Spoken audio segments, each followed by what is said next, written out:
Los archivos de César Parra, que en esta oportunidad, segunda parte de la historia de la bomba atómica, lo decíamos también a propósito, antes de ayer, un nuevo aniversario de la detonación en Hiroshima. Tocayo, ¿cómo estás? Bien, mi querido César Peña, ¿cómo estás tú?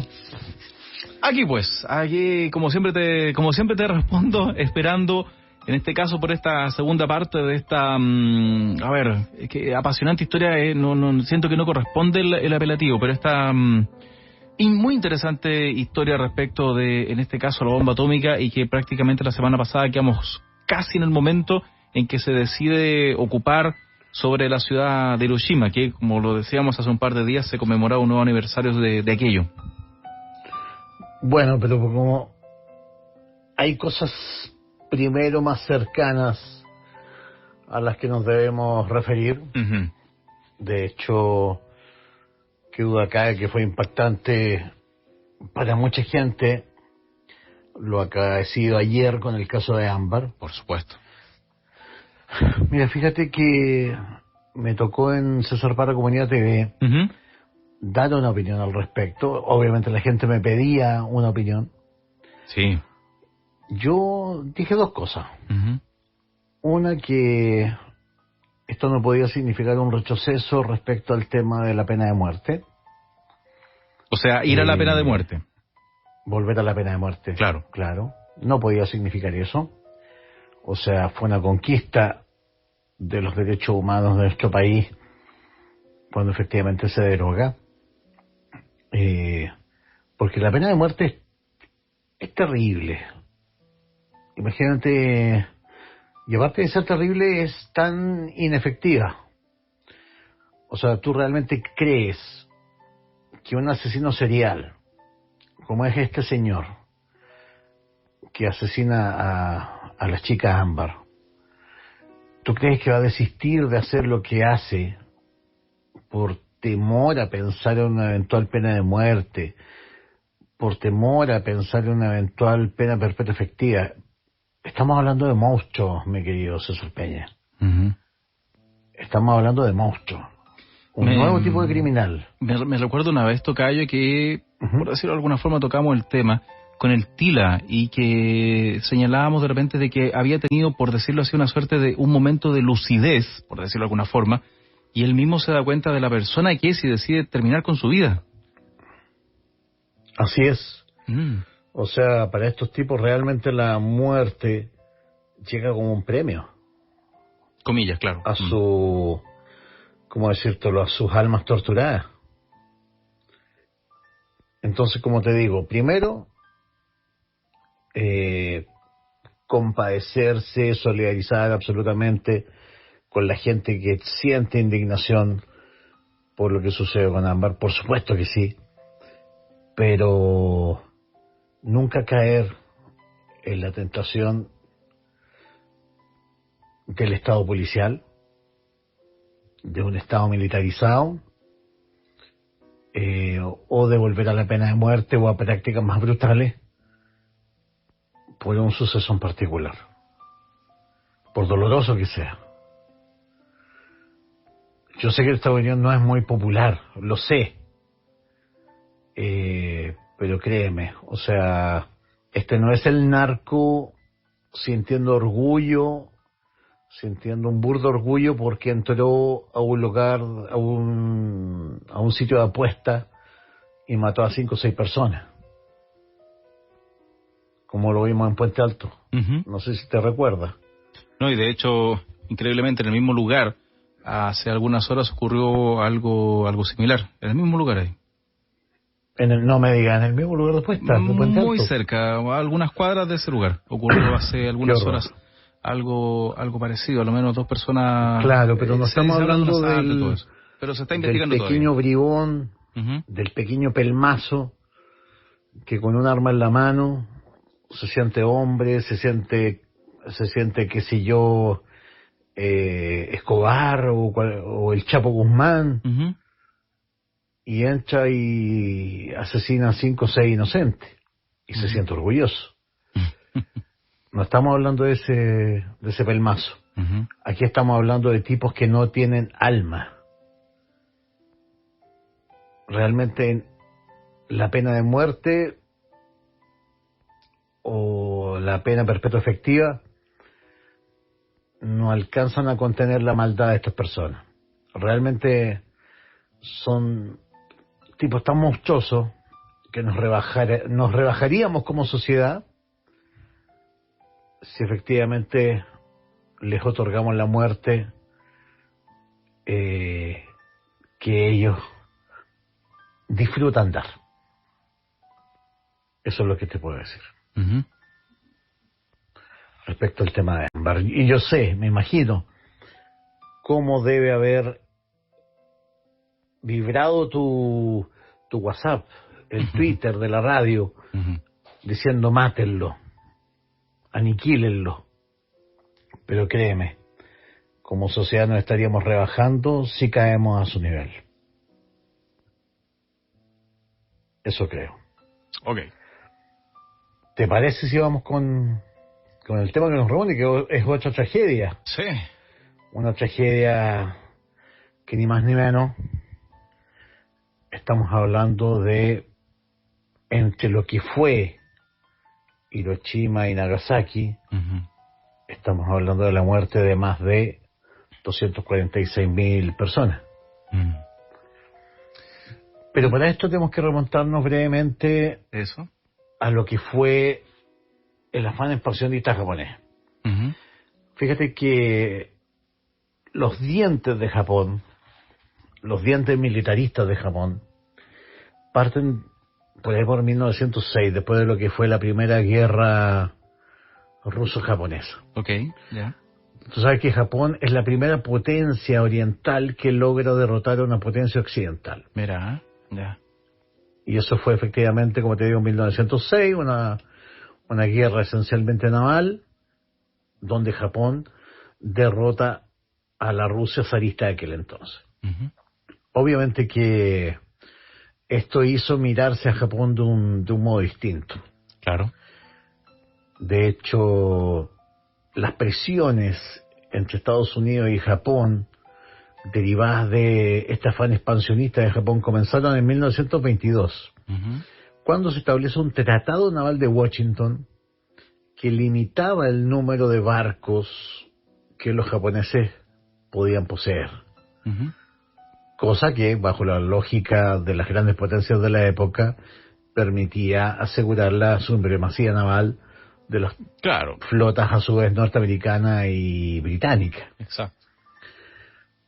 Además, para aumentar este sentimiento de inferioridad de Japón, este se sentía agraviado por el hecho que las potencias europeas ocuparan territorios dentro de lo que ellos consideraban que era su esfera de influencia. Si aquí nadie es inocente, aquí no existen ni los países inocentes, las potencias inocentes o los líderes inocentes. Entonces, claro, ¿qué es lo que Japón resentía? ¿Por qué nosotros no podemos ser expansionistas si en China Inglaterra tiene colonia? Alemania tiene colonia.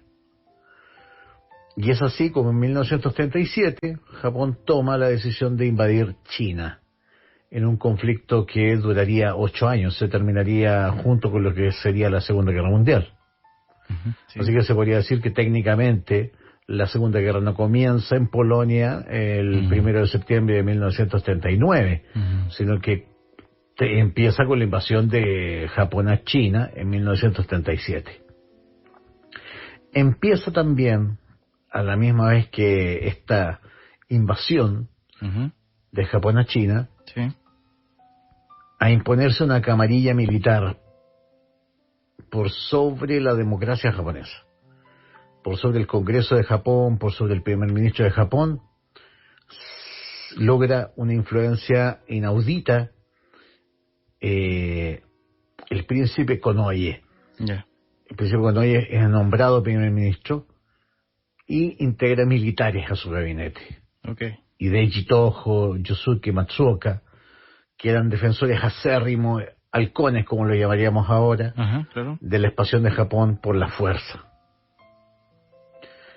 Además, en 1940, Japón, ya decididamente militarista y expansionista, se alinea en un pacto tripartito con Alemania e Italia, las que se denominaban en aquel tiempo las potencias del eje.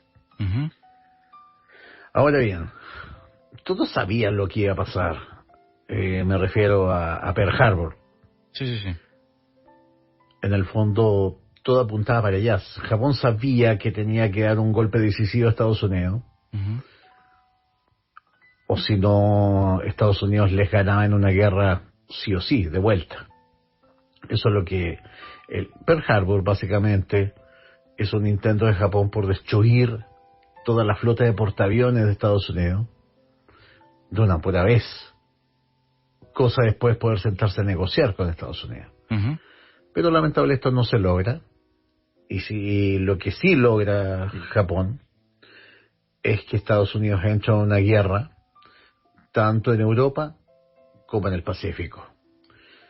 Fíjate que, de hecho, el almirante Yamamoto, que fue el gran propulsor de esta teoría de que había que darle un golpe de gracia a Estados Unidos porque si no todo estaba perdido,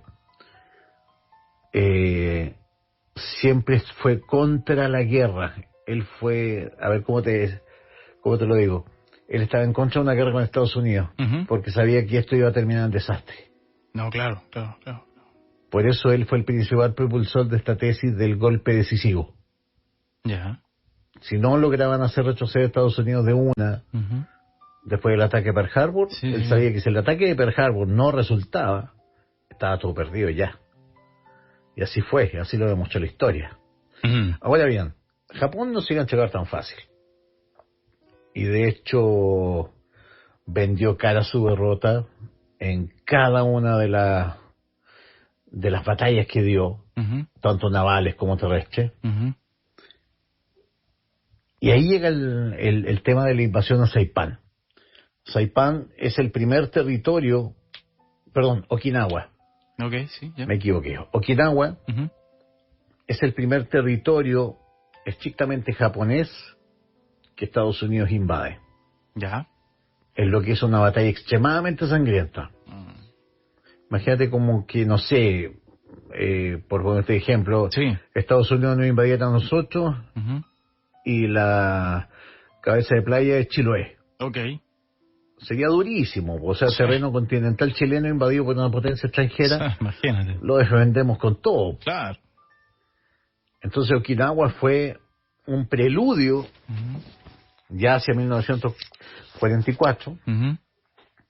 de lo que iba a ser una eventual invasión, por decirlo así, tradicional de Japón. Ok. Porque fue muy sangrienta. Okinawa fue una batalla que se peleó calle por calle, centímetro por centímetro, Wow. con un gran costo humano, Claro. tanto para las tropas norteamericanas Claro. como para la población civil japonesa. Mm. Estamos hablando de ese Japón ya en declive, Ujú. ese Japón que ya estaba enviando, qué sé yo, aviones suicidas, kamikazes, Ujú. Ok, ok. contra los barcos norteamericanos, que había adiestrado a su población civil, a Ujú. niños, Sí, mujeres, increíble eso. para que con armas hechas de bambú Mm. enfrentaran al enemigo norteamericano. Esto iba a ser extremadamente doloroso. Se estimaba una pérdida de 500.000 personas, de 500.000 soldados norteamericanos, perdón, Mira, medio millón. en una invasión a la isla, Ajá. al Gran Japón. Claro. Y calcula más o menos la población civil japonesa que iba a morir en Uf. este intento. Sí. El problema era Ujú. que nadie en el gabinete del emperador quería decirle al emperador, o quería reconocer, emperador Hirohito, ¿sabe qué? Perdimos la guerra. Ujú. Nadie le quería decir eso. Nadie quería ser el primero en decir eso. Claro. Se entiende igual, se entiende. ¿Se entiende? Sí. O sea, dentro de un país tan jerarquizado, Claro. tan militarizado además en ese momento como era Japón, Ujú. era imposible imaginarse una reunión donde dijeran, ¿saben qué, cabros? Perdimos la guerra, pucha, ¿qué le vamos a hacer? Rindámonos, tratemos de obtener buenas condiciones, etcétera. O sea, por lo que uno se hace la idea, el emperador prácticamente estaba esperando de que la única forma de decirle que había perdido la guerra era que llegaran ahí a la reunión invasores estadounidenses y con eso dijera, ok, ya, perdimos la guerra. Hasta el último japonés, que él fuera el último japonés prácticamente. Mucho se ha debatido sobre el rol de Hirohito. Fíjate que Hirohito, hay algunas voces que hablan de que efectivamente él habría estado pro estos militares. Ya. Otros hablan de él como un pacifista en secreto. Ya. Yo, francamente, si tú me preguntas, porque hubo investigaciones al respecto, hubo juicios posguerra, yo creo que a Hirohito literalmente le salvaron el trasero. Así Estados Unidos necesitaba a Hirohito para crear una monarquía constitucional en el marco de una democracia liberal. Y por eso lo mantiene ahí. Pero Hirohito claramente fue un criminal de guerra.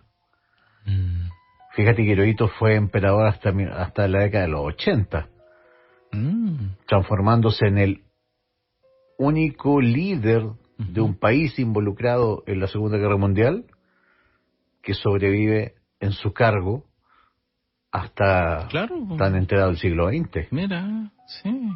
Él muere a mediados del siglo XX. Ya. Perdón, a mediados de la década del 80. La década 80.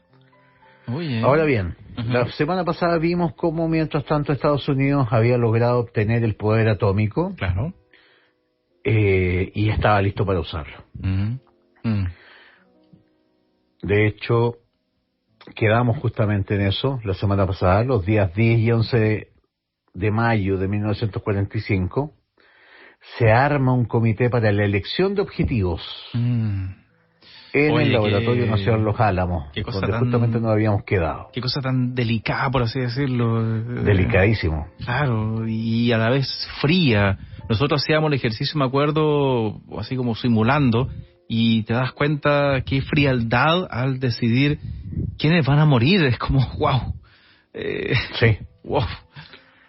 No, y ojo, o sea, hay un elemento. Te voy a poner un solo detalle para que tú te des cuenta de lo terrible de esta elección.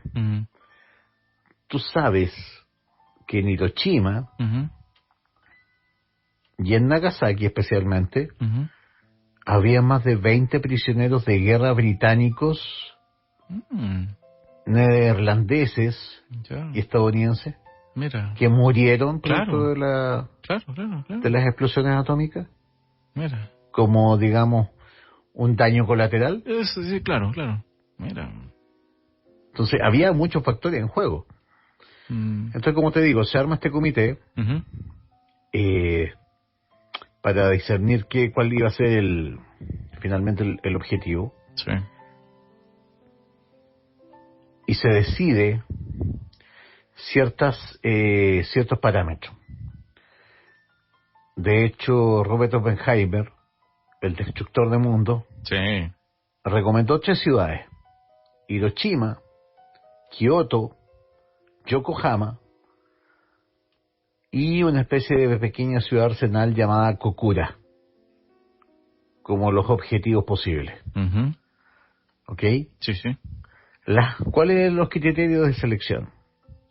Tenían que ser áreas mayores a 4,8 kilómetros de diámetro y con blancos importantes en grandes áreas urbanas. El grado de daño efectivo que la explosión tenía que causar. Claro, demostrar el poder, por así decirlo. Efectivamente. Claro, el poder y destrucción. De hecho, abro comillas. Cualquier objetivo militar pequeño y estrictamente militar debía estar ubicado en un área mucho mayor que fuera susceptible al daño por la explosión, para evitar riesgos innecesarios de que el arma se perdiera debido a una mala colocación de la bomba. O sea, tenía que ser daño sí o sí, como fuera. Claro. Ahora bien, bueno, la primera en lanzarse sobre Hiroshima recibió el nombre de Little Boy, Exacto. uranio 235, y la usada en Nagasaki es Fat Man. ¿Y cuál es la diferencia entre una y otra? Una es de uranio 235 y la otra es de plutonio 239, un elemento sintético a diferencia del uranio. Uh-huh. De hecho, ojo, en el caso del plutonio 239 usado en Nagasaki, los científicos del laboratorio de Los Álamos no estaban totalmente ni siquiera seguros de su eficiencia. Esta bomba no fue probada. Mira. ¿Ok? No se sabía qué pasaría con el plutonio. Uh-huh. Entonces, como te digo, se empezaron a dirimir Uh-huh. cuáles podían ser los blancos. Uh-huh. Yo, como ya te dije, Oppenheimer se había decantado por Hiroshima, Kioto, Yokohama y eventualmente quizás Kokura. Y fíjate que finalmente se decantan por Hiroshima porque curiosamente Uh-huh. Hiroshima no había sido muy dañada por otros bombardeos tradicionales. O sea, a esa altura, mi querido César Peña, Uh-huh. agosto del 45, Uh-huh. Tokio Estaba todo destruido prácticamente. estaba ya todo destruido. Claro. En cambio, Hiroshima estaba literalmente casi intacta. Ok. ¿Y eso Era debido a que eso, Tocayo? Mira, yo creo que básicamente que no representaba... no ¿Alguna era amenaza, tal vez? una amenaza. Claro. No habían cuarteles, École, no no había habían... presencia militar prácticamente. No había una gran... Justamente, no Claro. había una gran presencia militar. Mm. De hecho, a ver, ¿cómo la describe Estados Unidos Uh-huh. en cuanto a blanco? Uh-huh. Un importante depósito de armas y un puerto de embarque en el centro de una área urbana industrial. Ojo, no había presencia militar, Uh-huh. pero sí era un depósito importante de armas. Perfecto. Es un buen objetivo en el radar. Claro, porque aparte los dejo indefensos, por así decirlo. Claro. Sí. Y tiene el tamaño suficiente para que gran parte de la ciudad pueda ser exhaustivamente dañada. Claro, teóricamente está construida para la bomba, se podría decir. Claro. Existen colinas adyacentes que muy probablemente producirán el efecto de enfocar, lo que seguramente incrementará considerablemente el daño causado por la explosión. Te prometo que es increíble. Chuta. Mirar esto, o sea, mirar con el tiempo estos criterios. Claro. Es que Por increíble supuesto. darme cuenta de... Perfecto. Es las condiciones que reúne esto va a ser esencial, va a ser perfecto para demostrar que podemos matar mucha gente. Que el fondo, claro, el fondo es eso. Es increíble, te prometo, increíble poder pensar así. Sorry, no sé, es como brutal. No, sí, es brutal. Es que la guerra es brutal. En todas Sí, sus no, formas. claro. Mira, lo que seguramente, bueno, el tema de que las colinas adyacentes, Uh-huh. o sea, lo que, ojo, según estos criterios, Santiago es un excelente objetivo para una bomba de esta característica. También está rodeada de una cadena de montañas que aumentarían el efecto. Uy. Wow. Mira, ¿qué más? Debido a los ríos, no es un buen blanco incendiario. Ya. Se hace la salvedad. Uh-huh. El objetivo de lanzar la bomba, como te dije, era básicamente obligar a Japón Claro, la rendición. a rendirse incondicionalmente. Claro. Porque además había otro peligro, pues estaba el peligro de que Rusia, para variar, el oso ruso, Uh-huh. quería su pedazo del pastel también. Uh-huh. Entonces, de hecho, estratégicamente, con un Japón de rodilla, Uh-huh. Rusia le había declarado la guerra. Pero era básicamente para obtener influencia en la zona de Manchuria, en China, Uh-huh. y tratar de quedarse con algunas islas de Japón. Claro, eventualmente. Claro. Ay. A ver, sigamos con el comité. Sí.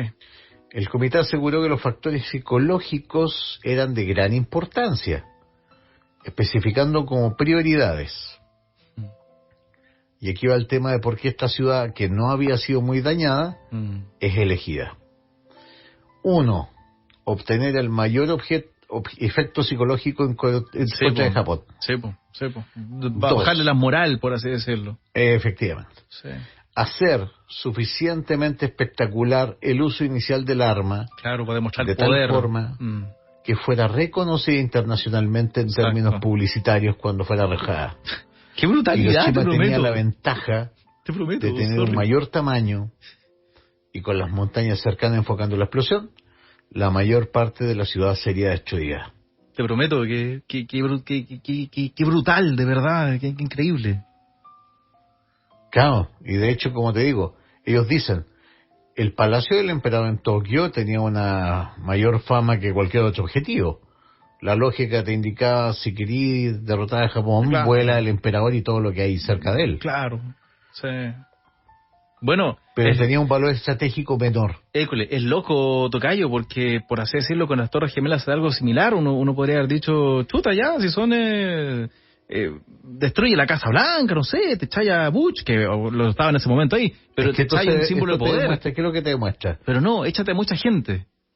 Claro. Pero conserva al emperador porque vas a necesitar que este hombre encabece una transición hacia una democracia liberal. Ah, claro, pues por ese lado, sí. Claro. No, sí, impresionante la estrategia, te prometo. A ver, mira, ojo, para que veáis los detalles que hace la historia. Sí. ¿Por qué se salvó Kioto? Sí. Porque Edwin Risthauser, que era del Cuerpo de Inteligencia Militar,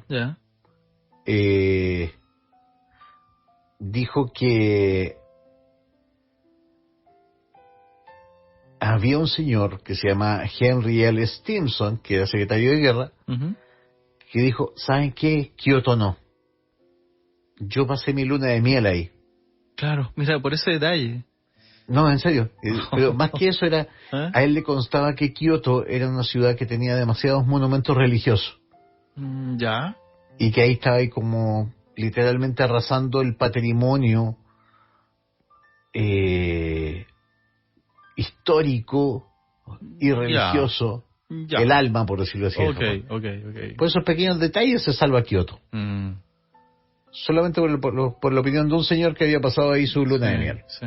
Bueno, volvemos a lo que te decía, que increíble que las vidas de miles de personas estén en las decisiones de un grupo pequeño. Qué increíble. Y que por detalles, algunos se salvan y otros no. Qué loco. Así es. Sí. A ver, ojo, el 26 de julio, vamos con el reloj. Sí, nos vamos acercando ya. Acercándonos ya. Sí. Se reúne Truman con los 8, bueno, Roosevelt ya había fallecido, Truman, el vicepresidente, con Churchill y Stalin, le presentan un bosquejo de rendición a Japón. Pero el 28 de julio, el gobierno japonés lo rechaza. Sin saber el gobierno japonés, me imagino, ni siquiera la sospecha de lo que se está preparando. Yo creo que deberían haberlo sabido, que se venía algo fuerte. Ya, es que aparte los espías, no sé, me extraña. Sí. Aunque claro, por lo que tú dices, los japoneses no se iban a rendir ante nada. No tenía capacidad alguna de espionaje, de nada. Ya. No, pero igual te digo, los japoneses no se iban a rendir ante nada. Ya tenía que ser algo muy brutal. Es el tema, o sea, claro. A ver, yo siempre te he dicho que hay ciertos hechos en la historia que tú ya no puedes pararlos, tienen velocidad propia. Claro, no se van como a el golpe de Estado acá, el 73, qué sé yo. Claro. Los hechos históricos toman una velocidad propia y ya no los podéis detener. Y es así como el primer ministro, Kantaro Suzuki, da una conferencia de prensa y curiosamente, hasta el día de hoy había una polémica. Se dice que en esa declaración había un intento de ofrecer una salida, pero por temas de traducción se interpretó como una declaración donde se ignoraba absolutamente lo que se había dicho en Potsdam. Ya. Pequeñas, pequeñas inflexiones del lenguaje, qué sé yo, mala traducción. Lo que era una ventanita, quizás se interpretó de otro modo. Así que finalmente, bueno, Japón queda a su suerte. Y camino, bueno, de hecho en pleno camino a Potsdam, Truman toma la decisión de usar la bomba. Wow. Ese momento ya, ese Increíble. momento de decir, ya sabe que use la bomba, usémosla. Así es. Wow, de verdad. Ese momento en ¿Cómo era que Hiroshima? ese momento, un segundito, Tocayo, ese momento en que ya Truman toma la decisión y le debe decir, no sé, al encargado de llevarle el mensaje a estos militares, y esa persona recibir el mensaje, ser el mensajero ya, pero la responsabilidad de igualmente de llevar el mensaje y decir, chuta, van a ocupar la bomba. Wow, debe ser terrible. Sí, debe ser terrible. No, absolutamente. Claro, te das cuenta de, lo que va a pasar. Ya. Ahora eso. bien, sí. Como te voy a contar en los minutos siguientes,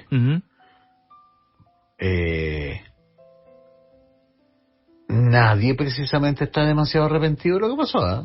O en inmediato nadie se declaró muy arrepentido. Ya, okay. Estamos hablando de una guerra que ya le había costado al mundo 40 millones de personas, de vida. Mira, sí. 40 millones, o sea, perdóname, 100.000, 200.000 más. Sorry, da lo mismo. Conteo de la muerte. Es pero la cola, entre comillas. Claro. Entre comillas. Uf. Mira, la población de Hiroshima, antes de la guerra, era de 381.000 personas. Por suerte había bajado. Había habido algunas evacuaciones. Y al momento de evacuaciones al campo, al momento del ataque tenía 255.000 personas. El centro de la ciudad tenía varios edificios reforzados de hormigón, así como estructuras más livianas, y fuera del centro del área estaba repleta de pequeños talleres de madera ubicados entre los hogares japoneses.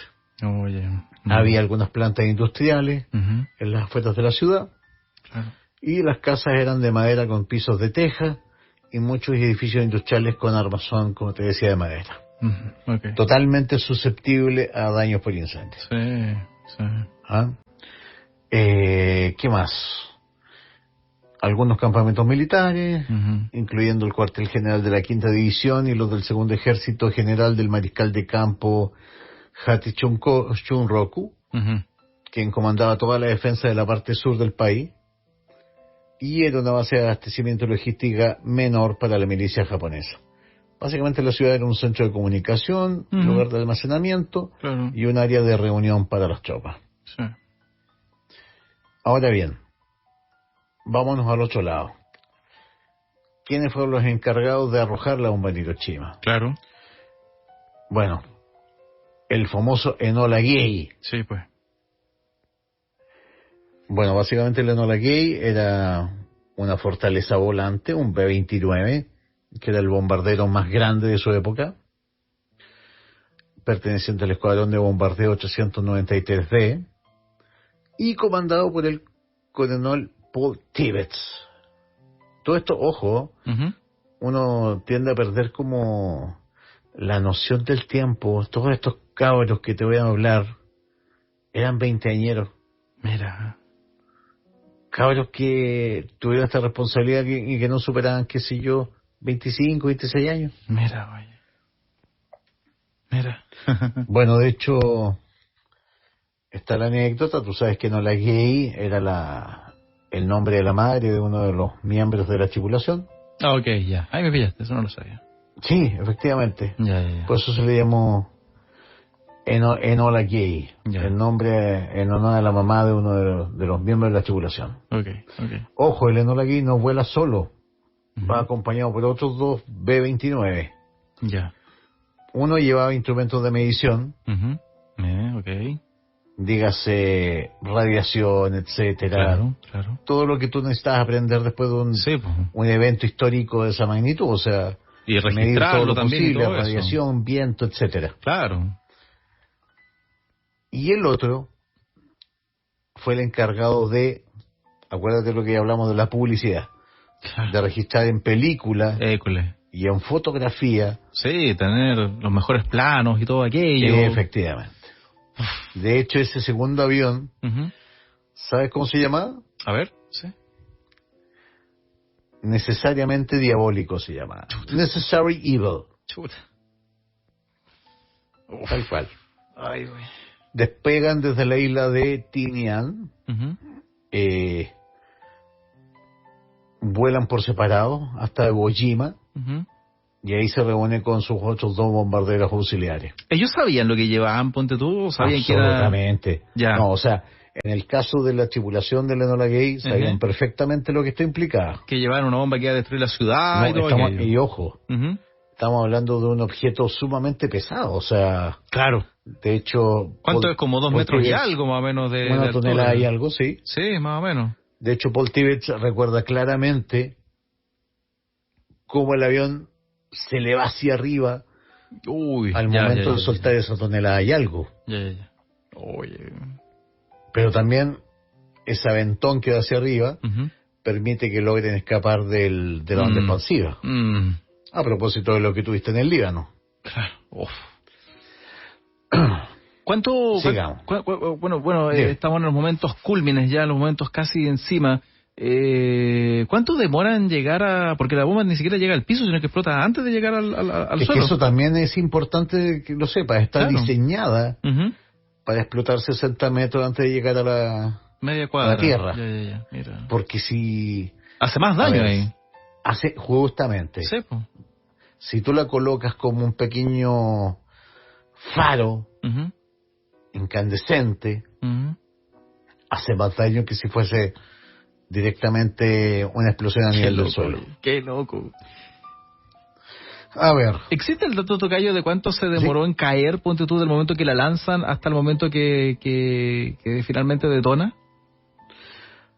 Tengo ese dato. Te lo voy a dar porque estamos minuto a minuto. École, vamos, segundo a segundo prácticamente. Claro. Sí. Ya, bueno. Morris Jepson, subteniente, quita los dispositivos de seguridad 30 segundos antes de llegar al objetivo. A las 7 de la mañana el sistema de radar japonés de alerta temprana detecta a los norteamericanos aproximándose. Claro. Pero ¿sabes qué? Pensaron... Que no iban para allá. No, pensaron que era una misión de reconocimiento. ¿Por la altura? O sea, no, porque eran pocos. Ya, eran 3 nomás. O sea, tú para destrozar una ciudad necesitabas 30 o 40 B-29. Era el conocimiento que había hasta ese momento. Hasta ese momento. Si tú mandabas 3... ¿Cómo se te ocurre que por cualquier otro motivo, cualquier otro encargo, ¿cómo se te ocurre que bombardeo una ciudad? Me van a tirar una bombita y me van a destruir un par de casas, no sé, y sería todo. Así que no me van a destruir. Y napo, venían con el pastelito. Mira, aquí está el dato que tú querías saber. A ver. Little Boy es arrojada a las 8:15 de la mañana y se demora 55 segundos. 1 minuto, chuta. Wow. En llegar a la altura determinada para su explosión. Claro. Me equivoco, perdón. No eran 60 metros, eran 600 metros sobre la ciudad. Ah, es harto. Ya, para que arrase efectivamente como un sol. Ya, perfecto. Es harto. Mira, ojo, de hecho se desvía de su blanco principal por el casi viento, 244 metros por el viento. Ya. Detonando, adivina, justo encima de la clínica quirúrgica de Shima. ¿Es el monumento que queda todavía? No. ¿Cuál es el monumento? No. El que todavía queda... No, sería imposible que estuviese en pie. Ah, ya. Porque hay un... Hay un edificio que se conserva. ¿Cierto? Sí. Después vamos a ir a eso. Ok. Mira, la detonación crea una explosión equivalente a 16 kilotones o toneladas de TNT.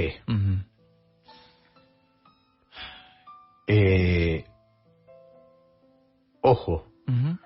A pesar de que era una bomba muy imperfecta, solo fisionaba el 1,38% de su material. La temperatura se eleva en el instante de la explosión a 1.000.000 de grados centígrados, lo que incendia el aire circundante, creando una bola de fuego de 256 metros de diámetro. En menos de un segundo, Me morí, me fui, ya no supe nada. la bola de fuego se había expandido 274 metros. Claro, me morí, no supe.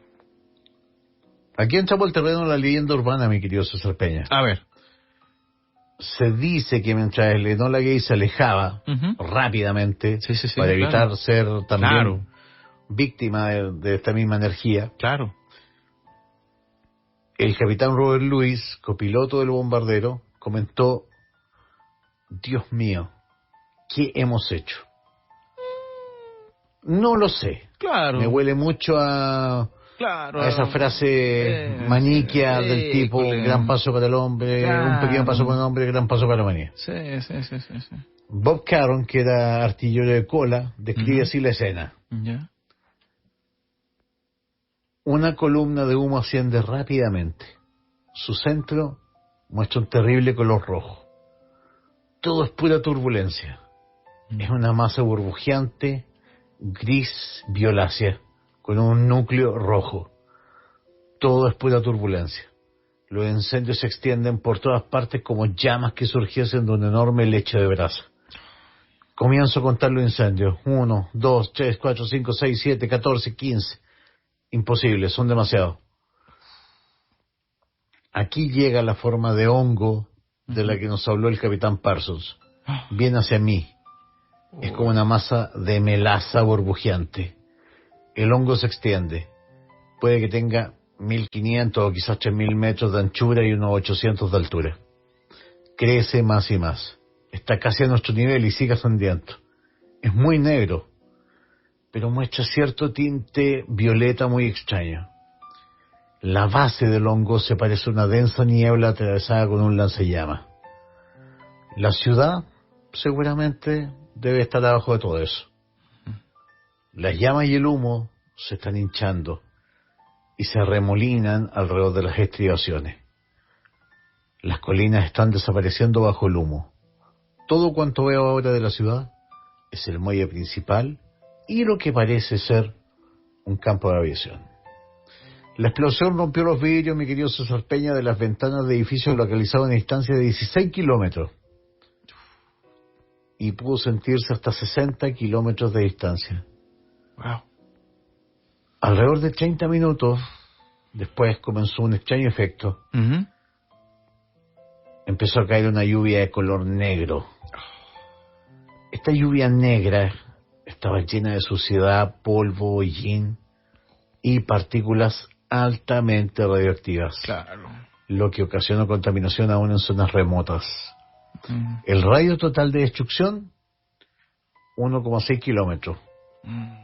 Nada comparado con lo que iba a ser las posteriores generaciones de bombas nucleares. Sí. Provocando incendios en 11,4 kilómetros cuadrados. Los norteamericanos estimaron que 12 kilómetros cuadrados de la ciudad fueron destruidos.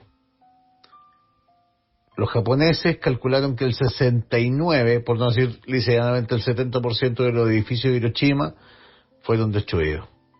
El 70%. Uf, sí. Y el restante, algún nivel de daño. Sí, totalmente. ¿Qué más te puedo decir? Wow. 80.000 personas murieron instantáneamente. Claro, como te digo, ni siquiera me di cuenta que me morí, prácticamente. Efectivamente. Todos recordamos las famosas siluetas. Sí, pues, sí. Las sombras. École, la mancha, no sé. Pegadas contra los muros, etcétera. Claro. Personas volatilizadas. École, desintegradas. Te queda la duda incluso si el alma de esa persona quedó intacta. No lo sabemos. Increíble. 70.000 restantes quedaron heridas. Cerca del 90% de los médicos y el 93% de las enfermeras que estaban en Hiroshima en ese momento murieron por resultado heridos. Claro. Puesto que, recuerda que la bomba había caído sobre el centro de cirugía. O sea, es como que se quedaron sin hospital. Fue lo primero que fue volatilizado. Increíble, de verdad.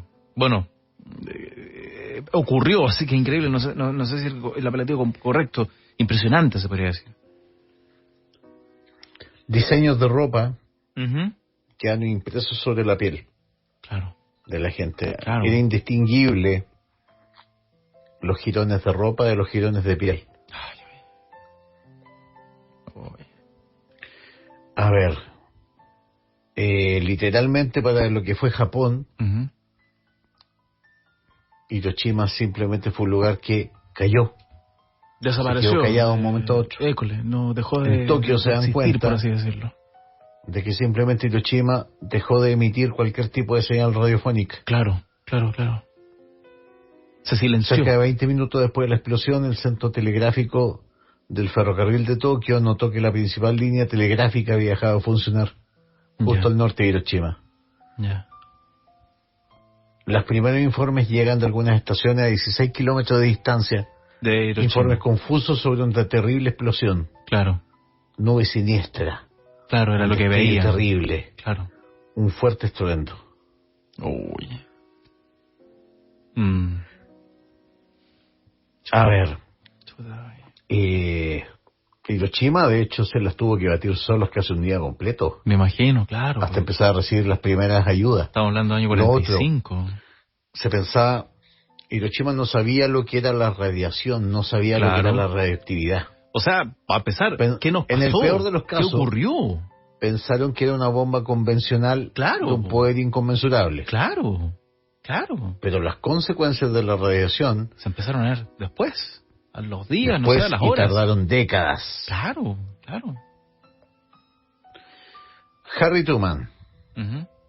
¿qué es lo que dice? Los japoneses comenzaron la guerra desde el aire en Pearl Harbor.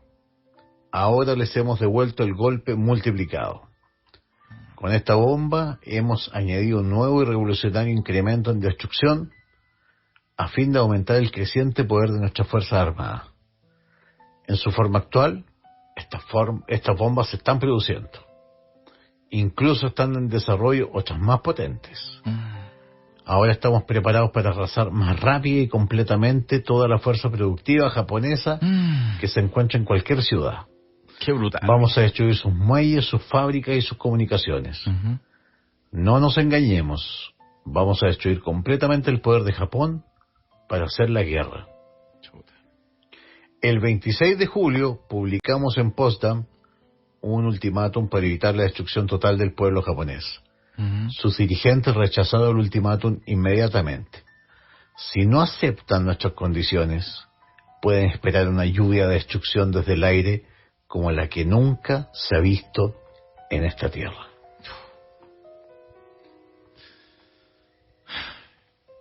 Increíble, ¿eh? Sí. Bueno, tienes que entender que es una declaración de un presidente en guerra a otra potencia sí.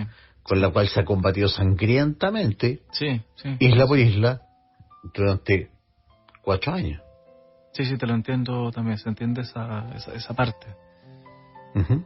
Pero, bueno, a la distancia, más de 70 años, 75 creo, la brutalidad de aquello, lo impactante, bueno, hay mucho material a través de YouTube que uno puede revisar de los no digamos los primeros momentos, porque no había cómo registrar, solamente un fotógrafo creo que llega y que años después también muere por la radiación.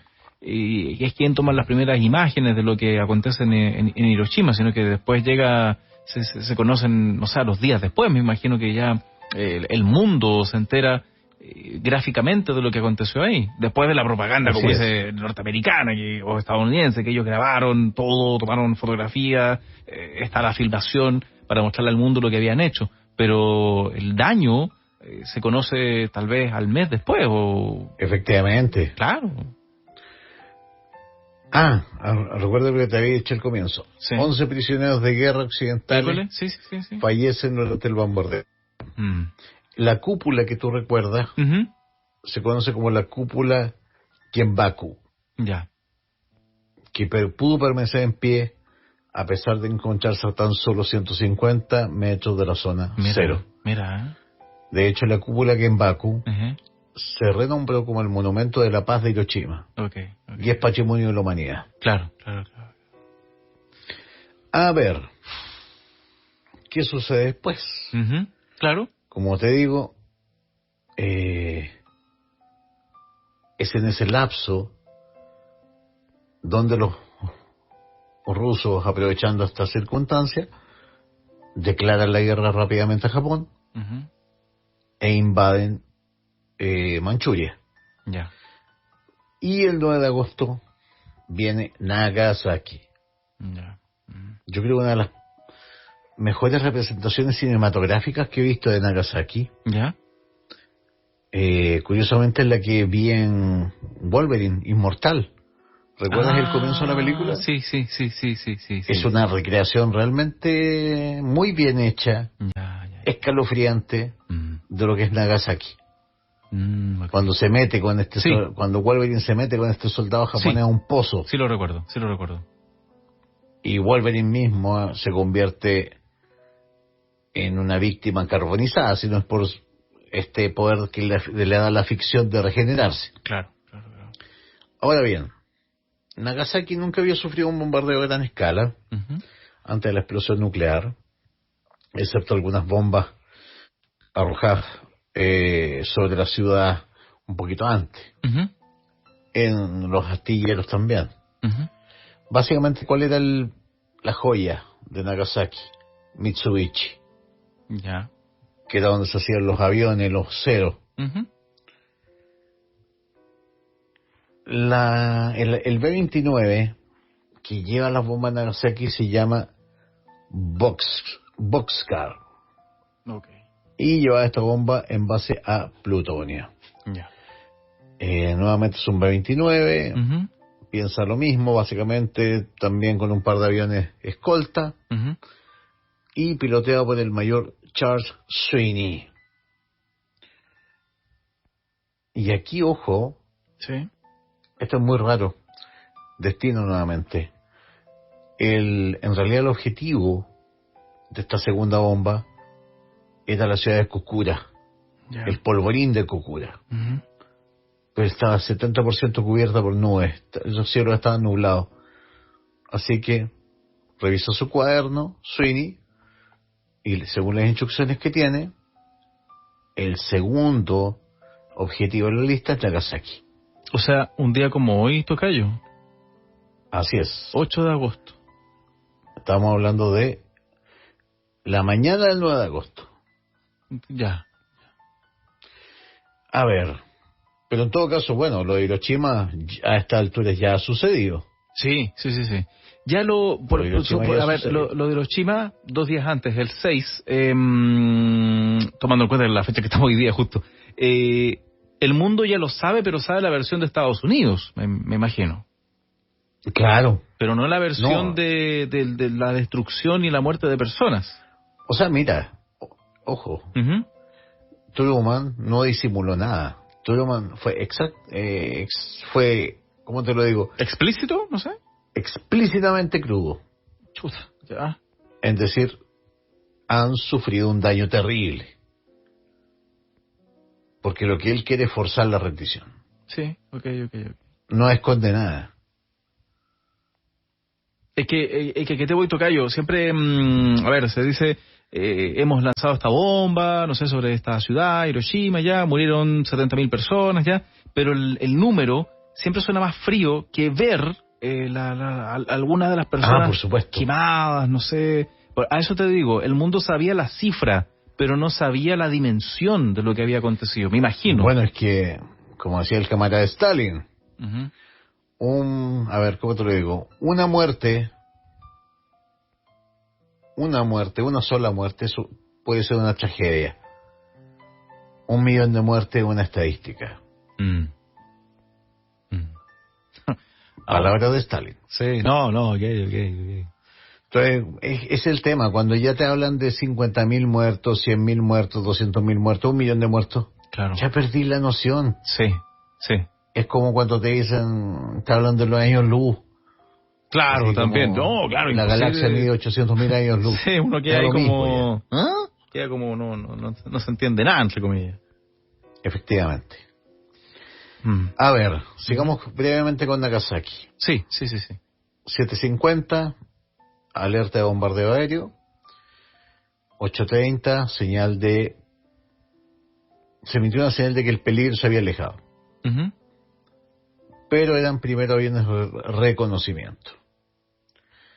Pocos minutos después, a las 11, The Great Artist, que era uno de los 29 que acompañaba al que llevaba la bomba, arroja instrumentos de medición en paracaídas. Junto con los instrumentos, ojo, Ujú. se envía una carta sin firmar dirigida al profesor Ryokichi Sagane, Ya. un físico nuclear de la Universidad de Tokio, quien había estudiado con 3 de los científicos responsables de desarrollar el arma nuclear. Ujú. El objetivo de dicha misiva era pedirle que le dijera al Estado Mayor japonés el daño que involucraban estas armas de destrucción masiva. Ya. ¿Te das cuenta del detalle? No sé. Le mandan una carta, obviamente a una prudente distancia para que no se volatilice con el daño a la bomba, Sí. al único científico, al único físico nuclear japonés capaz de explicarle al gobierno japonés Que pueda interpretar lo que de qué significa significaba este poder. Claro.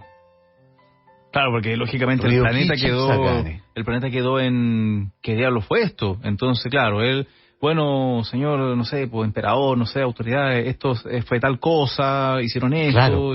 sí, explicarle. Pero adivina, Ujú. los militares, siempre los militares. Ujú. Recién le entregan la carta a Sagane un mes después. Chuta, ya. Ya. A ver, bueno, finalmente cae la bomba, Ujú. se abre una brecha en las nubes Mm. y la bomba explota a 469 metros de altura sobre la ciudad. Ya. Total de decesos. Bueno, Nagasaki es una ciudad que tiene una geografía totalmente distinta a la de Hiroshima. Ujú. 40.000 personas fallecen inmediatamente. Sí, Cifra que con los decesos posteriores asciende a 80.000. mira. De esos 40.000 muertos iniciales, Ujú. 27.778 eran trabajadores industriales, obreros, mano de obra Sí. calificada. Claro. 2.000 eran trabajadores, este es daño colateral nuevamente. Sí. 2.000 eran trabajadores coreanos esclavos Mm. y 150 soldados japoneses. 1,6 kilómetros radio total de destrucción, Claro. y los incendios se extendieron hasta 3,2 kilómetros del epicentro, o hipocentro en este caso. Mm. A diferencia de Hiroshima, Nagasaki no tuvo lluvia negra, Ya. y aunque sus efectos fueron más devastadores en el área inmediata del hipocentro, como te digo, la topografía del lugar evitó que el radio de destrucción fuera mayor. Es loco porque, viéndolo fríamente, Estados Unidos pudo probar su bomba en 2 superficies distintas. Efectivamente, Claro. Para conocer qué efectos iba a tener si lo tiramos en esta y si lo tiramos en la otra. Chuta. Uf. 40% de los edificios destruidos. Claro. A ver, obviamente que el 9 de agosto, Ujú. adivina, el Consejo de Guerra en Japón aún insistía en defender sus 4 condiciones Chuta, oye. para admitir la rendición del país. Chuta. Todavía había gente en Japón que creía que estaba en condiciones de negociar. Es que también me tenga que eso es lo que le vendía, no sé, por las autoridades. Claro. ¿Sí? Mira, ahí es donde empiezan un poquito las polémicas respecto al comportamiento de Hirohito. Ujú. Se dice que Hirohito ordena a Kiyoshi Kido, del alto mando, Ujú. controlar rápidamente la situación, ya que en el fondo con la declaración de la Unión Soviética de guerra, esto ya tenía tinte de desastre absoluto. No, claro. Finalmente, el emperador mantiene una conferencia en la que autoriza al ministro Shigenori Togo para notificar a los aliados que Japón aceptaría los términos de la rendición con una mira. Sí, con que no diga rendición, ¿cómo se llama el concepto? Rendición incondicional, creo que. Mira, más que eso, ¿Eh? yo creo que esto revela que el papel de Hirohito todavía está por develarse. A ver, Todavía es un asunto pendiente. a ver. Porque mira, y, según la fuente, Hirohito autoriza a negociar a Togo Sí. con los aliados con una condición, Ujú. que no se comprometiera ni exigiera ningún detrimento a la prerrogativa de su majestad, el emperador como gobernante soberano. En el fondo Hirohito solamente negoció por él. Chuta. Vale, buena onda. Tal cual. Sí. Wow. Bueno, recordemos que a los emperadores no lo elegía la gente tampoco, así que... Es más, el 12 de agosto el emperador informa a su familia, Ujú, la familia imperial, ujú, ujú. su decisión de rendirse. Ya. Uno de sus sobrinos, el príncipe Asaka, Ujú, le pregunta si la guerra continuaría, si la Kokutai, o prerrogativa imperial, ujú, no se preservaba. ujú, Hirohito, adivina lo que contesta. ujú, ujú, Por supuesto. ujú. Dígase, Hirohito estaba dispuesto a seguir con la guerra si no le respetaban su condición de emperador. Oye, ¿qué onda? Por eso te digo, Wow. el papel de Hirohito todavía está por verse. Y esa casa real todavía es la que rige Japón. Bueno, finalmente la prerrogativa de Hirohito se mantuvo. Sí. Como lo demuestran los hechos. De Sí. hecho, el actual emperador de Japón es nieto directo de Hirohito. A ver. Ya para... Sí, tocayo, sí, tocayo. Esta es la declaración de Hirohito. Por primera vez en la historia, Japón escuchaba la voz de su emperador. ¿En serio? Mira. Pero si el emperador era un dios en la tierra, sí, no, era hijo del sol. Sí, es verdad. Era el hijo del sol. Sí. De hecho, tú no podías mirar a la cara al emperador. Wow. Pero sin embargo aquí ya empiezan los cambios. Hirohito tiene que salir en una cadena nacional radiofónica. Ajá. ¿Qué dice Hirohito? El enemigo ha empezado a utilizar una bomba nueva y sumamente cruel, con un poder de destrucción incalculable y que acaba con la vida de muchos inocentes.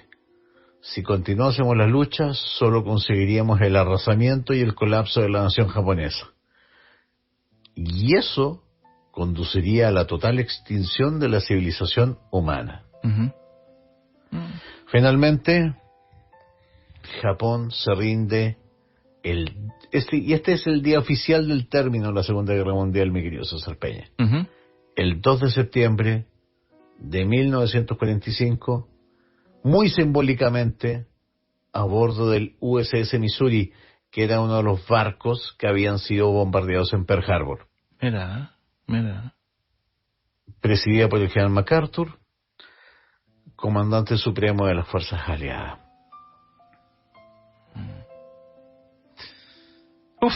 Y así se pone fin también a uno de los episodios más dramáticos, tristes de la historia, digamos reciente, se podría decir, de la humanidad, con la Segunda Guerra Mundial. Jamás se ha vuelto a ocupar una bomba en una población, ¿cierto? No, pero hay algo que me preocupa. A ver.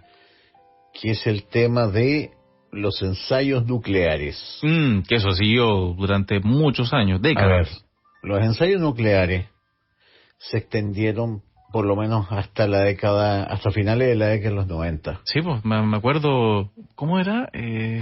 Fue la época que estaba detenido Pinochet, me acuerdo, el año 98 pudo haber sido el último ensayo nuclear, que, ¿cómo que se llamaba? Era una isla, me parece que las bromas mandaban a Pinochet para allá, me acuerdo. ¿Cómo era que se llamaba? No me acuerdo. Mururu, algo por ahí creo que era. Mururoa. Atolón de Mururoa, eso el era. Atolón de Mururoa. Sí. Bueno, de hecho te voy a contar un detalle anecdótico. A ver. Un tío mío, detenido desaparecido, ya, es de apellido Bascuñán Morgues, Ujú. Carlos Bascuñán Morgues, Ya. fue el primer chileno que salió con una pancarta en plena unidad popular. Ya. Cuando nadie pensaba en la radiación nuclear, Ujú, claro. mi tío, Carlos Bascuñán Morgues, él iba con una pancarta: detengan los ensayos en el atolón de Motorola, Mira. los ensayos franceses. Sí, sí, sí, sí. Bueno, en realidad, yo te digo, por si la gente pensaba que Hiroshima y Nagasaki habían sido las únicas explosiones atómicas aparte del ensayo en los Álamos, No, pues si la cosa siguió después. por lo menos fueron 300 ensayos. Claro, claro.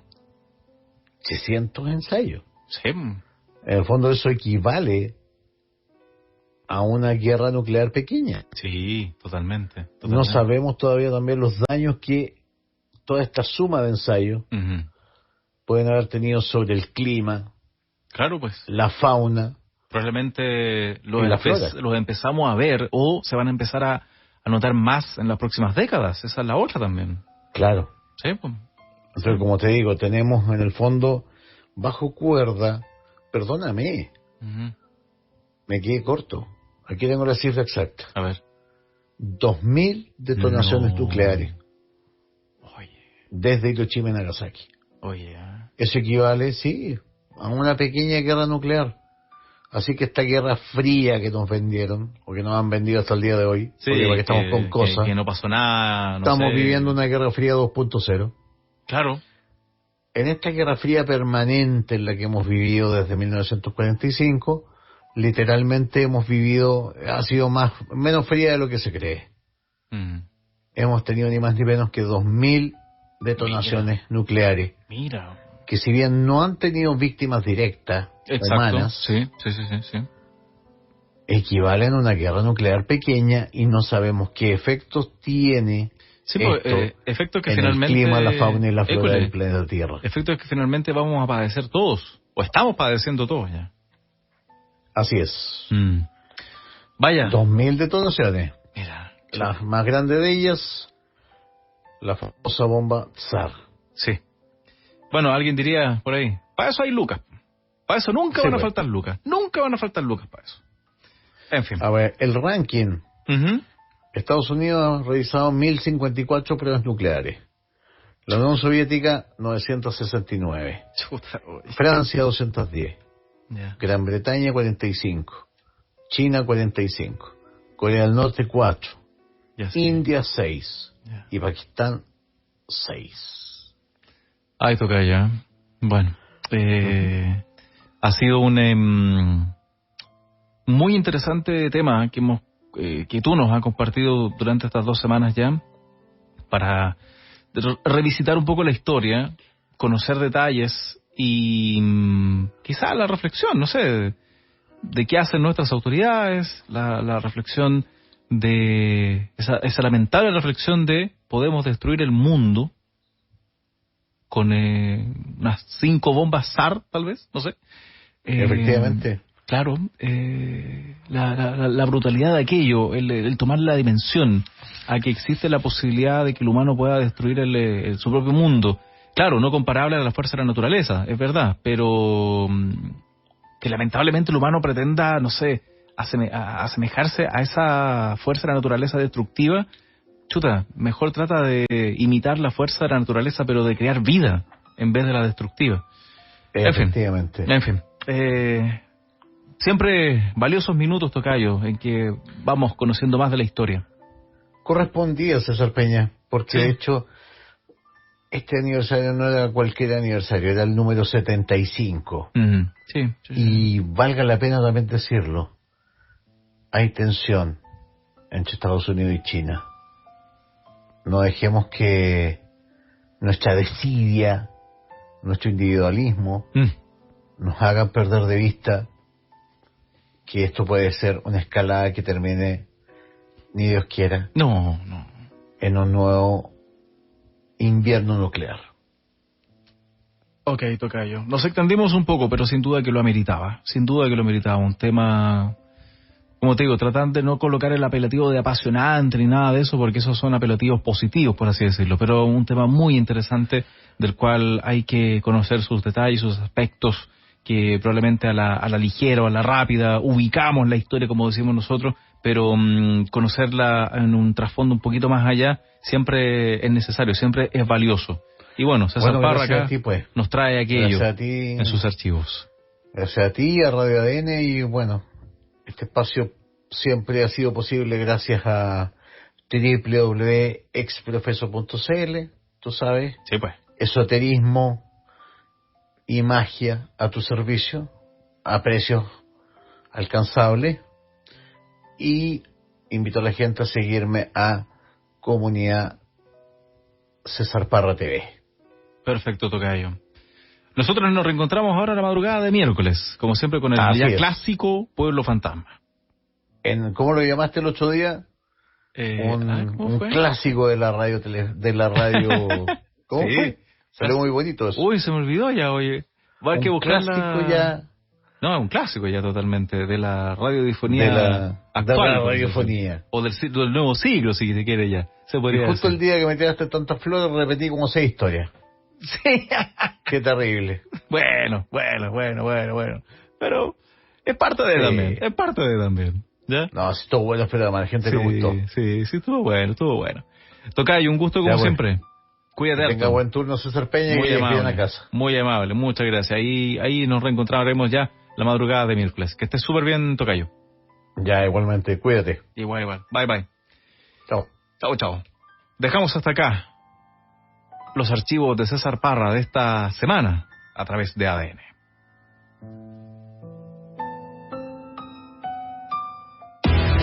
Escuchamos todas las voces. Recogemos todas las opiniones.